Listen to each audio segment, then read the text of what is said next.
apapun masalah kita, hutang, masalah hajat, jodoh, rumah tangga, urusan anak, turunan, punya hajat, sungguh subhanallah, hampir 90% dari mereka hubungi saya lagi, alhamdulillah masalahnya sudah selesai.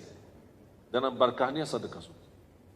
Yang kedua, sedekah habis maksiat. Ada orang muslim tidak haji? Ada enggak? Ada, karena belum mampu. Ada orang muslim tidak zakat? Ada, karena dia penerima zakat. Ada orang muslim tidak puasa? Ada, lagi sakit, musafir, atau cukup tua, tidak sadar perbuatannya, bisa tidak wajib puasa. Ada orang muslim, banyak hal-hal kebaikan yang bisa ditinggal kalau ada alasan. Tapi apakah Bapak Ibu ada orang muslim tidak salat? Seharusnya tidak ada. Tapi ternyata apa alasannya? Tidak ada alasan. Kalau malas itu bukan alasan, itu sifat. Kalau alasan, ya lagi sakit, alasan lagi binsang, alasan lagi stres, alasan ini kan namanya alasan. Tapi kalau malas itu sifat, bukan alasan. Satu-satunya ibadah yang tidak boleh ditinggal salat. Tak boleh berdiri, duduk. Tak boleh duduk, berbaring. Bukan tidur. Salat tidur. Tak bisa wudu, tayammum. Tak bisa salat tepat waktu, jamak. Tak bisa jamak, qasar. Bahkan dalam kondisi perang, yang namanya perang, Allah wajibkan yang dinamakan salat al-khawf, salat ketakutan. Karena dalam kondisi perang, jadi separuh tentara militer, separuhnya salat, separuhnya menjaga. Begitu selesai mereka satu rakaat, terganti orang yang menjaga lanjut satu rakaat. Ini memang ada cara khusus. Untuk apa Allah memberikan tanda? Supaya tidak ada alasan. Kalau dalam keadaan ketakutan wajib salat, walaupun dengan cara sederhana seperti salat khauf. Apalagi kalau dalam keadaan aman.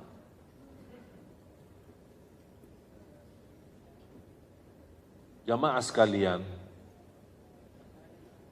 beberapa waktu lalu kita beringatan Isra Mi'raj. Dan salat termasuk satu-satunya ibadah yang diterima oleh Rasulullah SAW langsung dari Allah tanpa melalui wahyu. Semua perintah agama melalui wahyu selain salat.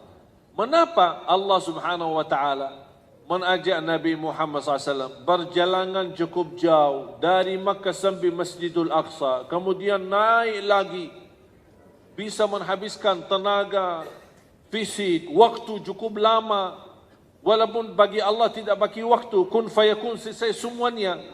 Tapi begitu Allah menunjukkan, inilah proses perjalanan sambil menerima sebuah perintah yang begitu agung. Langsung dari Allah Subhanahu wa taala diperintahkan kepada Nabi Muhammad SAW dan umatnya salat. Diberikan kesimpulan, barang siapa yang ingin berhubungan atau kontak langsung sama Allah, jaga salat. Kalau sudah putus tali salat kita sama Allah, tak ada ibadah lain yang bisa menghubungkan dengan Allah langsung. Karena satu-satunya ibadah yang berhubung langsung sama Allah itu salat. Kalau salatnya putus, artinya tidak salat sama sekali, atau banyak bocor, salat kadang-kadang tidak, kalau lagi senang salat, kalau lagi galau tidak salat, berarti tali hubungan kita sama Allah sudah putus. Kira-kira apa lagi yang bisa dihubungkan sama Allah lagi? Tidak bisa, tidak ada. Bahkan ulama menjelaskan, Bapak Ibu, pernah dengar enggak ketika saya pernah bertanya, kalau ada seorang muslim tidak salat, Dia langsung kaget guru saya. Dia langsung bertanya kembali kepada saya, "Emang ada orang muslim tidak salat?" Heran, dia bingung. Ada orang muslim tidak salat? Saya bilang ada. Beliau menjawab, kalau ada orang muslim terbukti tidak salat sama sekali ketika dia meninggal dunia, tidak boleh dimandikan, tidak boleh disalati, tidak boleh dimakamkan di kuburan orang Islam. Karena dia bukan Islam lagi. Masalah kalimah syahadat, itu urusannya sama Allah. Tapi secara hukum di Islam, yang tidak salat sudah memputusi hubungan Islam sama Allah Subhanahu wa taala. Hati-hati. Bukan main-main masalah salat. Bahkan dia termasuk satu-satunya ibadah yang tidak bisa ditinggal dalam alasan apapun, kecuali kalau sudah murtad. Faham tak murtad? Keluar dari Islam. Kalau sudah keluar dari Islam, ya sudah tidak ada wajib salat. Atau sudah, faham tak ini? Alhamdulillah faham. Kalau sudah gila, tidak ada wajib salat. Atau kalau sudah mati, kalau sudah dikubur, sudah tidak ada wajib salat lagi. Dan berapa banyak orang muslim yang sedang dalam keadaan gila. Oleh karena itu tolong jamaah sekalian kita memperbaiki hubungan kita sama Allah melalui salat. Itu salat bisa kontak langsung sama Allah. Sampai Allah memberikan pesan melalui cerita Isra Mi'raj, barang siapa yang ingin berhubung langsung sama aku, kata Allah, salat. Ini tidak bagi malaikat, tidak bagi wali, tidak bagi nabi, tidak bagi siapa-siapa. Ini langsung sama Allah Subhanahu wa taala. Yang ketiga,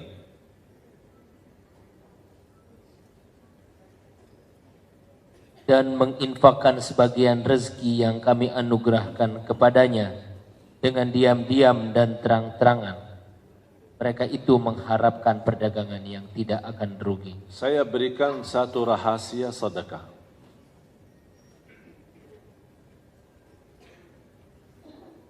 Sedekah, saya pernah bahas sedekah subuh. Masih ingat? Sedekah subuh. Mudah-mudahan masih terus berjalan. Hah? Masih jalani belum? Ya, tolong dijaga sedekah subuh. Mengapa sedekah subuh? Saya sudah jelaskan, karena ada doa malaikat mendoakan setiap subuh, ya Allah berkahi dan ganti yang lebih besar. Yang kedua, doa Nabi Muhammad mendoakan ibadah kita di subuh hari. Di antaranya sedekah. Jadi mohon Bapak Ibu, semua masing-masing punya kotak amal, boleh dinamakan tabungan subuh. Biasakan anak-anak kita semua, biarpun dia anak bayi, kita buatkan satu tabungan khusus atas nama dia dan ibunya yang isiin. Sungguh dahsyat sedekah subuh itu. Apapun masalah kita, hutang, masalah hajat, jodoh, rumah tangga, urusan anak, turunan, sedekah subuh itu luar biasa. Bukan main. Dan selama saya sampaikan sedekah subuh kepada jamaah yang punya hajat, sungguh subhanallah, hampir 90% dari mereka hubungi saya lagi, alhamdulillah masalahnya sudah selesai. Dan berkahnya sedekah subuh. Yang kedua, sedekah habis maksiat. Ini melatih kita ini. Jadi tabungannya bakal banyak, sering maksiat ini. Caci maki orang, isi sedekahnya. Ngomong kotor, isi sedekahnya. Ngomong kesal atau berkata sama anaknya bodoh, langsung isi sedekahnya. Subhanallah, bakal tahu diri nanti, ternyata banyak masalah saya. Apalagi masalah mulut ini. Kita caci, subhanallah, sedekah selepas subuh itu, pertama ada dua hikmah sebenarnya. Yang pertama, mengharapkan ampunan dosa. Karena ada salah satu hadis, menjaga sedekah terjamin ampunan dosa. Bahkan terjamin husnul khatimah. Terjamin jauh dari kematian mendadak. Terjamin jauh daripada kematian memburuk. Tahu enggak kematian mendadak, Bu? Bisa, ini sekarang masa ini adalah banyak yang mati mendadak. Pas lagi bawa mobil, mati. Pas mau kemana, mati. Pas lagi duduk, mati. Pas lagi, syukur-syukur kalau dia mati mendadak, tapi dalam keadaan membaca Quran, atau membaca salat, atau apa. Jadi tolong, ketika ibu merasa diri berbuat salah, merasa diri berbuat dosa, langsung isi tabungan. Boleh dinamakan tabungan sedekah dosa. Dosaku ini, tabungan dosaku. Diganti dengan uang. Setiap dosa diganti dengan uang. Untuk apa? Terjamin ampunan dosa. Yang kedua, mendidik diri. Ini latihan untuk hawa nafsu. Nafsu ini. Kalau mau dosa lagi, kena denda loh. Apa dendanya? Sedekah. Setiap mau, lama-lama jiwanya, karena jiwa itu suka harta. Ketika dia melihat setiap kita berdosa, harta itu malah dikeluarin sedekah lillahi ta'ala, lama-lama dia mulai berhenti. Ini salah satu cara yang kami dapat belajar sejak kecil. Dan subhanallah sangat berhasil untuk menjauh kita dari maksiat dan dosa. Dan alasan yang ketiga, melalui sedekah yang kita berikan kepada Allah di saat dosa maksiat itu, kita mengharap dan memohon melalui sedekah, itu namanya tawassul bil amali salih. Tawassul dengan amal salih. Di antaranya sedekah. Ya Allah, dengan sedekah ini mudah-mudahan dosa ini, saya mohon ya Allah jangan terulang lagi. Ya Allah, mudah-mudahan saya supaya tidak terjumus lagi dalam dosa itu. Kalau terulang lagi, isi lagi sedekah dan memohon lagi sama Allah Subhanahu wa taala supaya melalui berkah sedekah ini, ya Allah jauhkanlah saya tidak mau lagi berbuat dosa ini. Pasti ada satu-satunya sedekah yang kita keluarkan, pasti ada satu kali yang ikhlas, yang tulus dari hati, dan ucapan juga yang tulus dari hati, Allah kabulkan langsung, selesai masalah dosa dan maksiat itu. Ini subhanallah, jujur saja saya sendiri ada beberapa hal yang belum mampu saya tinggalkan. Tapi dengan cara ini, alhamdulillah Allah SWT memberikan kemudahan, bisa saya selesai keburukan dan kesalahan saya. Mudah-mudahan saya harap juga ampun dari Allah SWT. Coba bayangkan kalau kita bisa betul jaga sedekah selepas dosa maksiat itu, subhanallah luar biasa dahsyat. Saya ada satu cerita bagaimana sedekah juga menjaminkan husnul khatimah. Ada seorang, termasuk seorang pendakwah, seorang ulama berdakwah di kota Madinah, cukup terkenal. Beliau pernah menyampaikan sebuah cerita, peristiwa, satu cerita, peristiwa bersama dia sendiri. Kata beliau, saya pernah bermimpi. Dalam mimpi itu, saya melihat nomor HP seorang dengan nama, HP dan nama. Dan ada sebuah suara panggilan di dalam mimpi itu, hubungi orang itu dan ajak dia umrah. Dia kaget. Malam pertama sadar bangun, ya biasa-biasa aja. Tidak ada respon. Malam yang kedua sama, terulang lagi. Malam yang ketiga terulang lagi. Sampai 3 kali.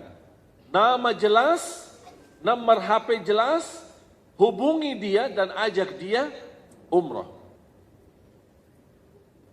Kata ulama itu berdakwah, akhirnya di hari yang keempat saya telefon.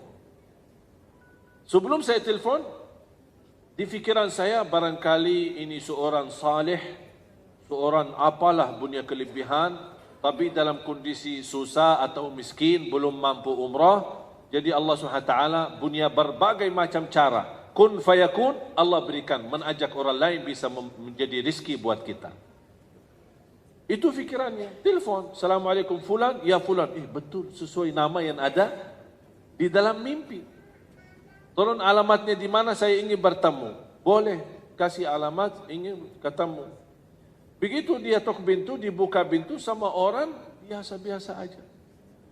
Tidak ada istilahnya kalau di Arab yang apa jenggotnya besar, atau apa bakannya putih. Enggak, biasa aja. Orang-orang istilahnya kalau kita bisa bilang orang awam lah. Bukan orang ulama, bukan orang kiai, bukan orang terlihat ada tanda-tanda kesalehannya. Dia kaget. Maaf, ini Bapak Fulan? Ya, betul. Ini nomornya HP-nya ini? Ya, betul. Ada apa? Dia bingung mau menyampaikan bagaimana ini. Orangnya nampaknya biasa-biasa aja. Habis itu karena ini sudah mimpi dan itu ada pesan, dia sampaikan. Jujur saja saya melihat mimpi 3 kali. Diperintahkan, diajak kamu umrah. Dan bukti ini nomor HP dan ini nama. Kata beliau sebentar. Masuk ke dalam, balik lagi. Boleh ajak saya umrah, tapi ada satu syarat. Dia tinggal di Madinah. Satu syarat. Hari ini berangkat dan pulang hari ini. Itu syaratnya. Dia kaget.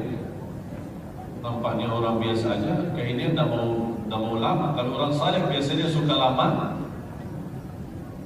Suka lama di tanah suci. Mau apa itu? Keburu pulang.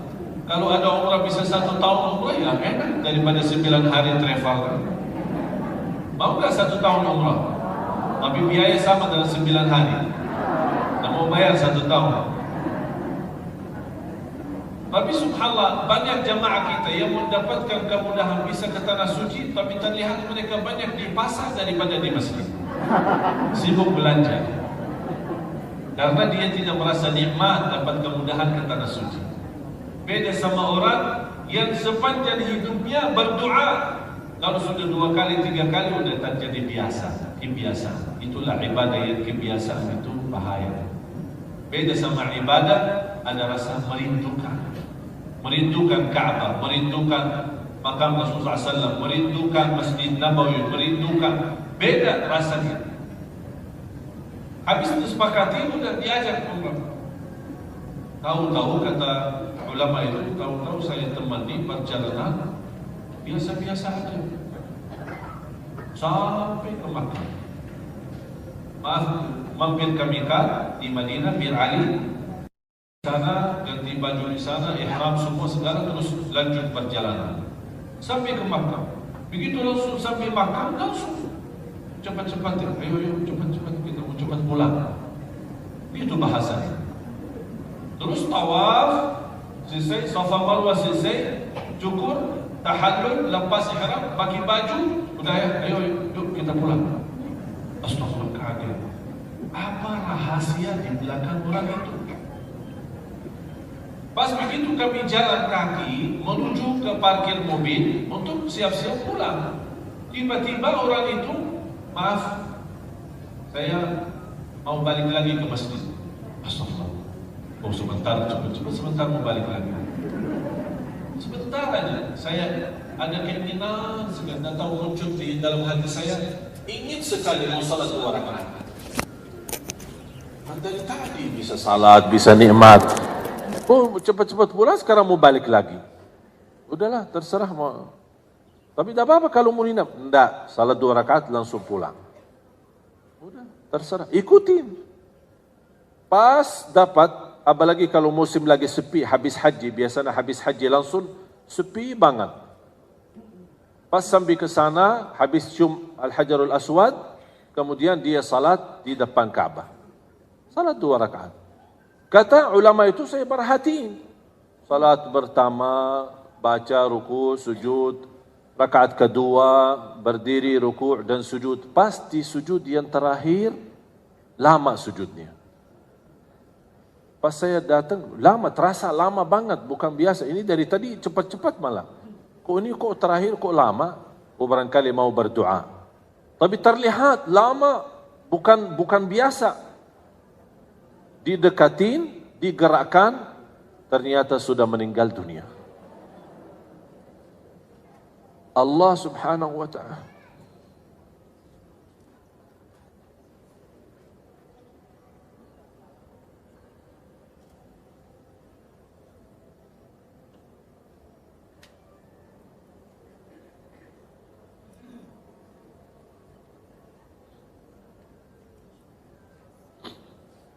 Allah Subhanahu wa taala mengantarkan orang melalui mimpi untuk menjemput ke husnul khatimah. Itulah cara Allah Subhanahu wa taala yang kita tak bisa tahu. Tidak bisa tahu. Allah Maha baik, bahkan terlalu baik sama manusia. Inilah di antaranya seorang susah payah tidak punya kemampuan bisa berumrah, Allah hantarkan melalui mimpi bisa diajak umrah, bahkan dihantarkan ke Makkah, ke tanah suci supaya dapat husnul khatimah di sana. Inilah cara Allah. Kalau Allah berikan izin husnul khatimah, tidak ada yang bisa membindahkan husnul khatimah itu. Orang biasa, orang awam, bukan seorang apa kelebihannya. Habis meninggal dunia, dia kembali langsung ke Madinah bertemu keluarganya. Apa cerita di belakang ini orang? Apa cerita? Apa rahasia? Ternyata bapa ibu ada satu. Ini yang Allah gambarkan. Mereka selalu berinfak secara diam-diam maupun sembunyi. Kata isterinya, setiap kami masak makanan, beliau selalu tegaskan ke saya tidak mau makan dan haram makan itu bagi saya. Sebelum tetangga saya, seorang ibu tua tidak punya siapa-siapa yang layanin, sebelum si ibu tua ini makan dulu. Habis dia makan, baru saya makan sisanya. Itulah kelebihannya hanya satu. Bu dan jamaah sekalian, kita tidak tahu mana saja amal salih yang menjaminkan husnul khatimah. Bisa amal salih sederhana, tak dinilai, tak dihitung, tapi ternyata melalui amal itu terjamin masuk surga, terjamin husnul khatimah, bahkan bisa di tanah suci. Walaupun kita orang di Indonesia, Allah punya berbagai macam cara. Ini semua dunia dan segala isinya Allah yang atur. Kita tidak bisa apa-apa. Oleh karena itu jamaah sekalian, ketika kemarin saya di Hong Kong, saya terharu sekali kepada seorang wanita pembantu. Baru saja saya dengar berita dia kembali ke tanah air nikah, kemudian kembali lagi ke Hong Kong bekerja. Pas kemarin saya mengisi acara bersama imam besar Masjid Qiblatain di Hong Kong, ada seorang ibu itu datang kepada saya sambil menangis. Dan dia menyerahkan mas kawin. Dia berkata, ini mas kawin sedekahku untuk tunanetra di Indonesia. Seorang pembantu yang baru saja nikah, belum menikmati mas kawinnya, dia sudah mensedekahi. Bahkan ada satu lagi di antara mereka yang menjadi tenaga kerja. Mereka pergi ke sana tinggalin keluarga istri karena dia butuh mencari nafkah dan rezeki. Dia mengikhlaskan gaji 1 tahun. Dan dia mohon kepada saya, mohon diterima. Saya berdoa, ya Allah, mohon diterima mereka ini. Inilah kadang-kadang jamaah sekalian, ada amal salih yang kita tidak pernah hitung, tidak pernah kita fikirkan, tapi ternyata melalui amal salih itu bisa membahagiakan orang lain, bisa berguna bagi orang lain. Wallahi, dengan kun fayakun Allah berikan pahala yang begitu luar biasa. Dan itulah penjelasan ayat yang terakhir. Sebelum saya tutup doa, tolong bacain arti ayat terakhir. Agar Allah menyempurnakan pahalanya kepada mereka dan menambah karunia-Nya. Dan menambah karunia. Inilah karunia yang tidak dijelaskan di sini. Inilah karunia yang tidak dijelaskan di sini. Mengapa? Karena Allah yang menentukan karunia itu seperti apa. Bisa saja sebagaimana cerita yang tadi saya ceritakan. Itulah, tapi Allah jamin ada tambahan karunia. Tapi seperti apa karunia?